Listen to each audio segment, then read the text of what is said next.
Welcome to Informate world news. Informate world news में आप सभी का स्वागत है। अजमेरी गेट से लाहौरी गेट तक 1 किलोमीटर से अधिक दूरी तक फैले जीबी रोड की गिनती भारत के सबसे बड़े रेड लाइट एरिया में होती है, जो कि इन दिनों वीरान नजर आ रहा है। यहाँ आमतौर पर दुकानों के ऊपर स्थित जर्जर भवनों या कोठों के करीब 4000 वेश्याएं काम करती है, मगर राष्ट्रव्यापी बंद के दौरान इनमें से फिलहाल 25 से 30% महिलाएं ही बची हुई हैं। बंद के तीसरे सप्ताह के दौरान इन वर्करों का भविष्य अनिश्चित दिख रहा है। मार्च का महीना शुरू होते ही देश में इस वायरस का प्रकोप बढ़ना शुरू हुआ। तभी से इन कोठों में रात के दौरान आने वाले ग्राहकों की संख्या में भी कमी होती चली गई। इसके बाद 2 दिन का लॉकडाउन लगाया व उसके बाद सामाजिक दूरी बनाए रखने के निर्देश आए और तभी से यहाँ लोगों का आना पूरी तरह से बंद हो गया। जीबी रोड स्थित एक कोठे की मालकिन के लिए काम करने वाले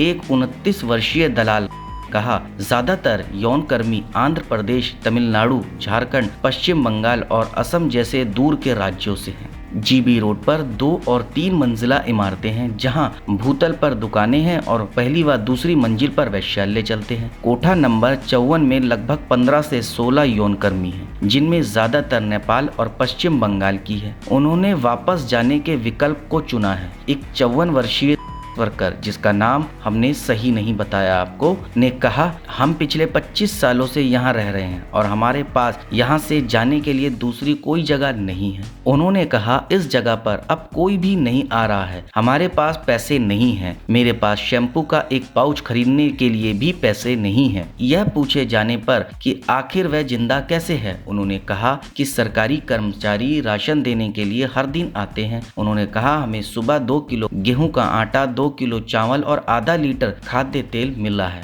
इसी तरह कुछ एनजीओ कार्यकर्ता भी हमसे मिलते हैं। उन्होंने साबुन, मास्क प्रदान किया है। कभी कभी वे सब्जियां और अन्य सामान भी प्रदान करते हैं। संगीता ने जो खुलासा किया है उससे गीता, इसका भी नाम बदला हुआ है, कि कहानी अलग नहीं है। गीता के मामले में समस्या उनके बच्चों से जुड़ी हुई है, जिन्होंने एक एनजीओ द्वारा चलाए जा रहे नजदीकी स्कूल में जाना बंद कर दिया है। गीता ने कहा, मुझे उनकी स्कूली शिक्षा की चिंता है। इसके अलावा मेरे पास दूध खरीदने के लिए भी पैसे नहीं बचे हैं। यह लड़कियां मुजरा करती हैं और देह व्यापार में भी शामिल होती है। कोठा नंबर 54 पर अभी भी 2 से 3 लड़कियां रह रही है। संगीता ने कहा, वह यहाँ इसलिए रह रहे हैं क्योंकि वह लॉकडाउन से पहले निकलने का फैसला नहीं कर सकते थे, इसलिए वह फंस गए। दिल्ली की कुलीन कॉल गर्ल्स में से ज्यादातर, जहां सामाजिक दूरी जैसी इन परिस्थितियों में निजी चैट लाइनों के जरिए सेवाओं पर उपलब्ध है, वहीं जीबी रोड की वर्कर आमतौर पर मानव तस्करी का शिकार होती है और दूर दराज के इलाकों से आती हैं। एक स्थानीय सब इंस्पेक्टर ने कहा, लॉकडाउन के दौरान भी इनमें से कुछ ग्राहकों की तलाश में रहती है, लेकिन पूरा इलाका बंद हो गया है। हम यहाँ पर किसी भी तरह की गतिविधि पर अनुमति नहीं दे रहे हैं। राजकुमार ने बताया कि वैश्यालयों के पूरी तरह से बंद होने का एकमात्र कारण सिर्फ राष्ट्रव्यापी